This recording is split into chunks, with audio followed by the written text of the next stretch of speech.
There are 3 realms in this world: heaven, human, and the boundary realm. These realms exist due to something called the spirit aura. In order to keep the balance, this aura must circulate among the 3 realms. Those who collect the spirit aura are men from the boundary realm, called the Black and White Warriors. And this is where our story begins. 2 black and white warrior children are wielding their weapons against a beast in the middle of the night. The white-haired child, called Heibai, gets caught in the monster's claws. Just then, an alarm clock rings and a black-haired child, called Chowhee, wakes up and hurries to Chaobai's room, who we discover is her sister. The children run quickly towards a large castle to clock in for work. Inside, we find Master Yama, who is the 2 children's boss. He's a little annoyed that the kids are late but asks for an update regarding their tasks. Heibai responds that they have yet to finish their tasks, which of course angers Master Yama. He drives them out of the castle and demands that they go back to work.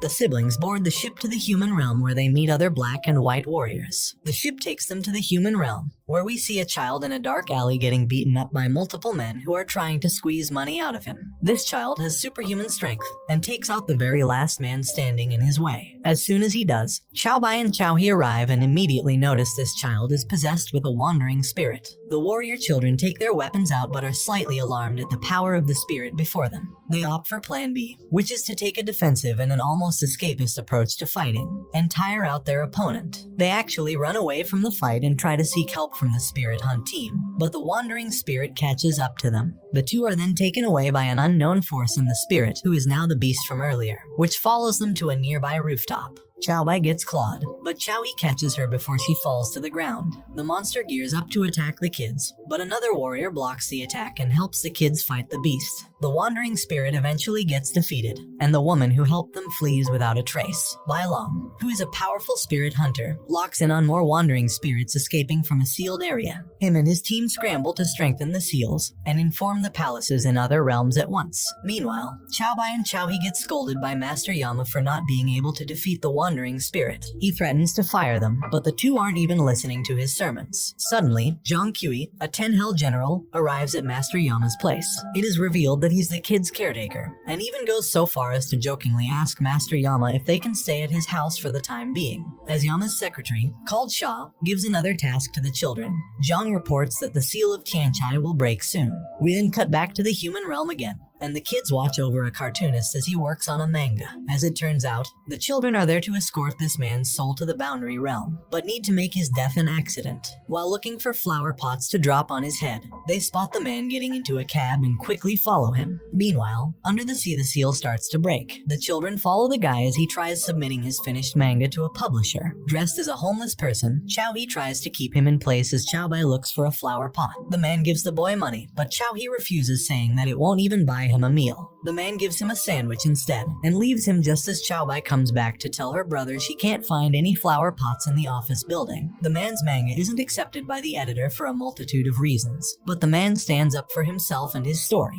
The editor gives him hell until he leaves the building deflated. We discover that Chowhee had possessed the editor in order to get the man to commit suicide. Up on the roof, he contemplates the past 10 years of his life. As he does, he spots his friend whom he thought was into him romantically with another man, looking all lovey-dovey. We see that this is actually Chowhee's doing in an attempt to get him to die, and Heibai questions her brother's integrity, saying his ideals shouldn't have to be attacked like this. The children watch as the guy jumps to his death, but Chowhee remembers the sandwich that the guy gave him earlier, and suddenly feels guilty. The kids swoop down and save the guy from dying. The guy wakes up unharmed, and sees his unpossessed editor run towards him and offer him a publishing deal. The guy is saved, and the kids start crying because they saved the man instead of killing him, which is the exact opposite of their mission. Meanwhile, Bai Long and his team estimate that they have less than 3 days left until the seal breaks completely. In a vast field, a man with white hair starts training with a robot. After practically destroying the robot, he is greeted by Lushu, the woman who saved Heibai and Chowhee from the wandering spirit. The guy reminds Lushu to train after spirit hunters are being mobilized because of the spirit seal. A messenger comes running to the pair and tells them that they need to go to the White Mountain where the Great Seal is located, immediately on a reconnaissance mission. Meanwhile, Chowhee finds himself in an unfamiliar place and remembers what happened, realizing that he has been taken away from his sister by a spirit monster. Elsewhere, Zhang scolds Heibai for making trouble. Heibai tearfully explains that they were only trying to help an old man fulfill his last wish, but a monster suddenly attacked them. A guard reveals that the seal might break at any time now, and Zhang goes on to order that more people should be sent down there. Bai Long comforts the little girl and tells her that the spirit hunters have been deployed. Meanwhile, Chao He tries to come up with a plan to escape but finds himself at a loss, when suddenly, an image of Chao Bai appears before him and asks why he left her alone. He runs to her but the image suddenly fades away. Meanwhile, Bai Long explains to Chao Bai that the seal of Tianchai actually holds the 100 ghost spirit. Around 1,000 years ago, Master Zhang sealed 99 of the most violent ghosts there, and the spirit monster had been gathering the ghosts that leaked from the seal, and mistook Chao He as one of the spirits. Just as Bai Long finishes his monologue, the seal gets broken. The water below starts to glow red before exploding, releasing immense energy to the world. Somewhere else, Chao He reflects on his life with Chao Bai, when suddenly he hears a whistle coming from somewhere. He runs towards the sound, stopping in front of a large statue, and asks if there's anyone who can hear him. Just then, a man on top of the statue laughs at his plight, but the seal-broken spirits are free to escape into the human realm. The spirit hunters work hard to stop them, but a large monster spirit emerges from the seal and confronts Zhang and his crew. They immediately realize that this is the 100 ghost spirit. Meanwhile, Chao He is busy with his own enemy. This guy taunts him, and immediately puts restraints on poor Chao He. The guy reveals to Chao He that he is imprisoned inside the seal, and now he's stuck down there with other vicious spirits. Back outside, Zhang and the 100 ghost spirit reunited before getting into a fight. However, Zhang easily defeats the spirit with his spit, and then orders for the Jinko cannon to be prepared soon. Bai Long asks if he's sure since the cannon is really strong, and Zhang responds that bombing the place to the ground is better than having Chao He turn into a monster like the 100 ghosts. Back down, Chao He breaks out of his restraints easily. He watches as the spirits get absorbed by the guy antagonizing him, completely unaware that a monster is behind him. Back on the ship,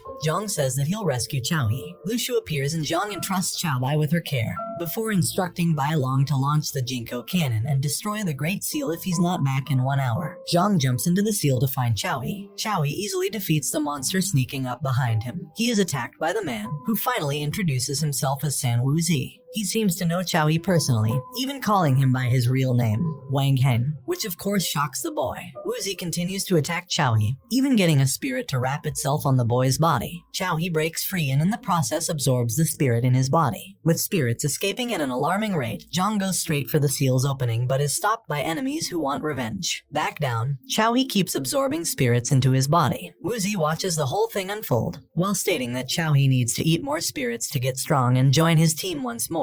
Chao He suddenly implodes and transforms into a grown man. Zhang then warns his enemies. Meanwhile, Bai Long watches as another strange spirit appears in their meter, and they suspect it to be Chao He. Chao Bai is confused because initially, her brother doesn't have any spiritual power. Lu Shu wonders if something happened inside the seal for him to gain power quickly, and deduces that Chao He must be the 100th ghost. Wuzi greets Chao He, now calling him Wang Heng, and starts attacking him. The pair battle it out, but Chao He, or Wang Heng, succeeds in incapacitating Wuzi. The intensity of their battle reaches the outskirts of the seal, where Zhang is currently located. He immediately knows that the ghost aura of Chao He, which is Wang Heng, has been released. Zhang finally defeats the people trying to stop him from getting into the seal and goes on his merry way. Back down, Wuzi wants a round 2 with Wang Heng, but his words strike a chord in Wang Heng's memories. Wang Heng remembers a younger Chao Bai, asking him not to leave her alone. This momentary pause gives Wuzi an opening and tries to swallow Wang Heng. However, the latter keeps getting flashbacks of his past human life with Chao Bai. On the ship, the signal meter is heavily damaged, rendering them almost useless in monitoring the seal. Once the screen returns to normal, Bai Long sees glimpses of Wang Heng about to be feasted on by Wuzi. Back down, Zhang appears just in time and confronts Wuzi. The latter admits to eating Wang Heng, which makes Zhang angry. However, the energy Wuzi gained from Wang Heng gives him incredible power, and he manages to stop Zhang with ease. Up on the ship, Bai Long and the crew see all of this happen and try to hide it from Chao Bai, but it's too late. Back inside the seal, Zhang is fuming and threatens Wuzi. Wuzi taunts Zhang, which was an incredibly bad move on his part, and Zhang unleashes his full power on Wuzi. In a flashback, a younger Wang Heng is revealed to be a prince living in a palace. The queen is approached by one of her maids, saying that there are rumors going around about the princess being possessed by a fox spirit, and that she needs to be killed. The queen is instructing Wang Heng to take care of his sister, when a messenger runs in and reports that courtiers have come to protest the princess's existence. Somewhere in the dark plains of Wuzi's stomach, Chao He the child warrior, Wang Heng the grown man spirit, and the Prince Wang Heng meet. Back on the ship, Xiaobai learns of her brother's disappearance. In Wuzi's stomach, the prince remembers his sword training. It appears that the prince and princess have gone into hiding after the world had become too turbulent for them to stay in the palace. Meanwhile, the Jinko cannon has been prepared. Lushu makes Xiaobai understand that Wang Heng was a brutal spirit who killed many humans. The spirit hunters couldn't defeat him, so the boundary realm erased his memories and kept him in prison. Lushu lies to Xiaobai to make her believe that Xiaohe is not her brother. More memories of Xiaohe start popping up, and in this one, the prince and princess are almost killed by someone they trusted. Suddenly, the fox spirit that lives inside the princess appears and defeats the men. In another flashback, the prince and princess are still in hiding. Xiaobai, whose name as a princess is Chaoan, refuses the steamed bun her brother offers her. Xiaohe then gives her a pretty toy that resembles a flower, and Chaoan refuses to play with it still. However, she eyes the toy and suggests to Xiaohe to visit the old autumn festival in the hopes of getting food for them. She takes the toy and thanks Xiaohe as he leaves. Suddenly, the fox spirit comes out of the princess and is confronted by Lushu and another warrior. Meanwhile, Xiaohe gets mooncakes for his sister but overhears a couple of village folk saying that the princess of the past dynasty was captured and will now be tortured. Xiaohe hurries and sees Chaoan in the middle of the palace grounds. The fox spirit refuses to leave her body, and the spirit hunters have no choice but to leave and let the palace guards kill the princess. Xiaohe watches as his sister is torn to bits, and in the end, Xiaohe is also killed by the people. Lushu's subordinates run to the 6th palace when they encounter Yao Renju, another 10-Hell general. Lushu's subordinate, called Lei, introduces himself to Yao Ren properly, but Yao Ren draws his weapon on the guy in an attempt to intimidate him. The other subordinate tells him that there's an emergency at White Mountain, and that they are to request instructions from Master Zhu, master of the 6th palace. Another 10-Hell general, called Siku Tong, tries to turn them both away, but Lei pushes back. Dong Ting, the strongest of the 10-Hell generals, intervenes before a fight breaks out. Dong Ting is accompanied by Fu Fu, another 10-Hell general. The 10-Hell generals send Lei back on his way. Meanwhile, Xiaohe can't believe that he's only been used by the spirit hunters as a tool to seal Wang Heng. Back on the ship, Xiaobai can only watch as more spirits escape the seal. Lushu and Bai Long prepare to use the cannon. Xiaohe remembers his past life while being taunted by Wang Heng. Outside, Zhang continues to battle Wu Zi. The seal gets wider and Lushu instructs Bai Long to launch the cannon. Xiaobai pleads with Lushu to wait just a little more, which earns her a slap from the spirit hunter. Lushu essentially says that their safety and the human realm is more important than waiting for Zhang and Xiaohe. Frustrated, Xiaobai jumps in, much to Lushu's surprise. Back somewhere in Wu Zi's stomach, Xiaohe tries to land a punch on Wang Heng but is dodged every single time. Xiaohe seems to be transported to another plane, still refusing to acknowledge that this is the end for him. Back outside, Zhang succeeds in wounding Wu Zi. Before he can finish him off, he is ripped apart from the inside. Zhang watches in horror as Wu Zi seems to be eaten by another entity behind a smoke cloud. Then from behind the smoke, Wang Heng emerges, and this brings the anime to an end. Don't forget to like and subscribe if you enjoyed, and turn on the notification bell so you never miss out on another video. Until next time, take care.